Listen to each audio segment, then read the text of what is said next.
2026 का first IPO finally आ चुका है और आईपीओ का नाम है बीसीसीएल यानी भारत कुकिंग कोल लिमिटेड। नमस्कार दोस्तों, मैं हूं प्रदीप गुज्जर और आज हम बात करेंगे बीसीसीएल आईपीओ के बारे में।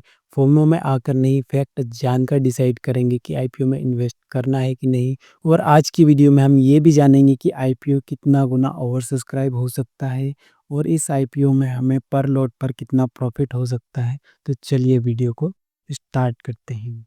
और दोस्तों, अगर आप आईपीओ में इन्वेस्ट करना चाहते हो और अभी तक आपके पास कोई डीमैट अकाउंट नहीं है तो आपको डिस्क्रिप्शन में टॉप 3 इंडिया के ब्रोकर का लिंक मिल जाएगा। एंजल वन धन ग्रो ऐप का लिंक आपको डिस्क्रिप्शन में मिल जाएगा। आप वहां पर क्लिक करके अपना अकाउंट ओपन कर सकते हो और आईपीओ में इन्वेस्ट कर सकते हो। दोस्तों, जो कंपनी का पूरा नाम है वो है भारत कुकिंग कोल लिमिटेड। और आईपीओ के इशू साइज की बात करें तो जो इशू साइज होने वाला है वो होने वाला है 1,7100 करोड़ रुपए का। और आगे हम बात करें कि आईपीओ कब ओपन होने वाला है तो इसकी ओपनिंग डेट रहेगी 9 जनवरी और क्लोजिंग डेट रहेगी 13 जनवरी। और जो इसकी लिस्टिंग होगी वो होगी 16 जनवरी को। और अलॉटमेंट की बात करें तो यहाँ पर आपको अलॉटमेंट मिलने वाला है 14 जनवरी को। और पर शेयर प्राइस की बात करें तो यहाँ पर शेयर प्राइस जो निकल कर आ रहा है वो है 21 रुपये से लेके 23 रुपये। हाँ जी गाइस, आपको पर शेयर 21 रुपये से लेके 23 रुपये में मिलने वाला है। और जो लोट साइज रहेगा रिटेल कैटेगरी के लिए वो रहेगा 600 शेयर का एक लोट रहेगा गाइस, रिटेल कैटेगरी के लिए। तो दोस्तों, अब बात करें रिजर्वेशन की तो रिजर्वेशन से हमें ये समझ में आता है कि जो टोटल आईपीओ का इशू साइज है 1,7100 करोड़, उसके टुकड़े टुकड़े करके रिटेल कैटेगरी में बांटा जाएगा, शेयर होल्डर कैटेगरी में बांटा जाएगा, एम्प्लॉय कैटेगरी में बांटा जाएगा। तो उसका कितना परसेंट किसको मिलने वाला है ये हम रिजर्वेशन में समझेंगे। जो क्यू आई बी कैटेगरी है उसमें लगभग 42.50% reservation Q I B category को मिलने वाला है। एचएनआई कैटेगरी को 12.75 मिलने वाला है और रिटेल कैटेगरी को 29.75% रिजर्वेशन मिलने वाला है। और जो कंपनी के एम्प्लॉय है उनको 5% का रिजर्वेशन साइज देखने का मिलता है। और जो शेयर होल्डर्स है यानी 1 जनवरी से पहले जिसने कोल इंडिया का एक भी शेयर बाय करके रखा है वो यहाँ पर शेयर होल्डर कैटेगरी में अप्लाई कर सकते हैं। तो उनके लिए जो रिजर्वेशन देखने को मिल रहा है वो है 10%। आई होप कि आपको रिजर्वेशन समझ में आ गया होगा। तो अब हम समझेंगे कि जो बीसीसीएल कंपनी है वो काम क्या करती है, कब स्टार्ट हुई थी, जो भी बेसिक जानकारी है वो अब हम समझेंगे। तो जो बीसीसीएल कंपनी है वो स्टार्ट हुई थी 1972 में और इसकी जो पेरेंट कंपनी है वो कोल इंडिया लिमिटेड। और अब हम समझेंगे कंपनी काम क्या करती है। कंपनी का जो बिजनेस मॉडल रहने वाला है वो है गाइस कोल माइनिंग करके नॉर्मल कोल को हीटिंग प्रोसेस करके कुकिंग कोल में कन्वर्ट करना। जो कुकिंग कोल रहता है वो नॉर्मल कोल से अलग रहता है। जो कुकिंग कोल रहता है वो इंडस्ट्रियल यूज़ होता है उसका। तो सबसे सिंपल मैंने आपको बता दिया है कि कंपनी का बिजनेस मॉडल क्या है।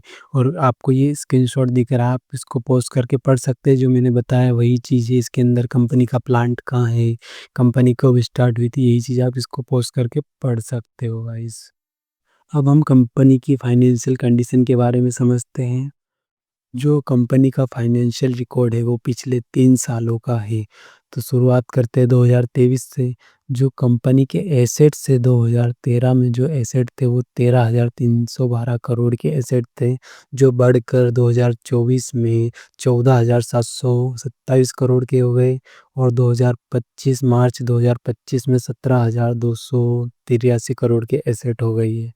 और सितंबर 2025 की बात करें तो वो 18,711 करोड़ के एसेट्स है 2025 के अनुसार। और अब इनकम की बात करें तो ये प्योर इनकम 2023 में शुद्ध प्रॉफिट जो कंपनी का था वो 13,018 करोड़ का था।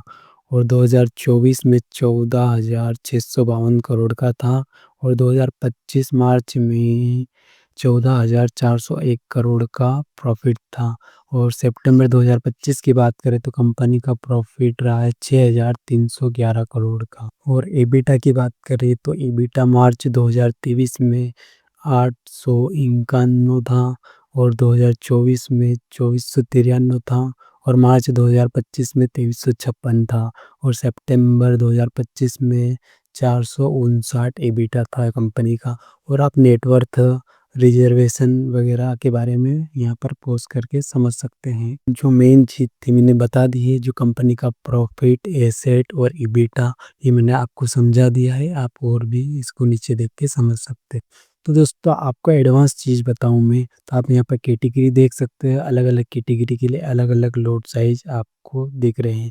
रिटेल कैटेगरी में आपको मिनिमम 1 लॉट बाय करना पड़ेगा जिसके अंदर 600 शेयर मिलेंगे और मिनिमम इन्वेस्टमेंट 13,800 का है। सेम आप एसएचएनआई कैटेगरी और बिग एचएनआई कैटेगरी में देख सकते हो, यहाँ पर आपको कितना इन्वेस्टमेंट है और कितना लॉट्स मिनिमम बाय करना पड़ेगा। और जो एडवांस चीज़ मैं आपको बताऊँ तो यहाँ पर टोटल रिटेल कैटेगरी में 2,30,910 लोगों को यहाँ पर अलॉटमेंट मिलने वाला है, ठीक है। एसएचएनआई की कैटेगरी में आप देख सकते हो 2199 लोगों को अलॉटमेंट मिलने वाला है और 4,398 बिग एचएनआई कैटेगरी में।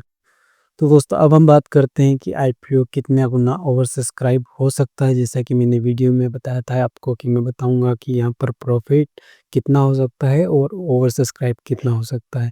तो ओवर सब्सक्राइब की बात करें तो यहाँ पर आईपीओ 25 से 30 गुना रिटेल कैटेगरी का ओवर सब्सक्राइब हो सकता है और रिटेल कैटेगरी में पर लॉट पर यहाँ पर हमें 6 से लेके 8,000 तक का प्रॉफिट हो सकता है एक लॉट पर रिटेल कैटेगरी।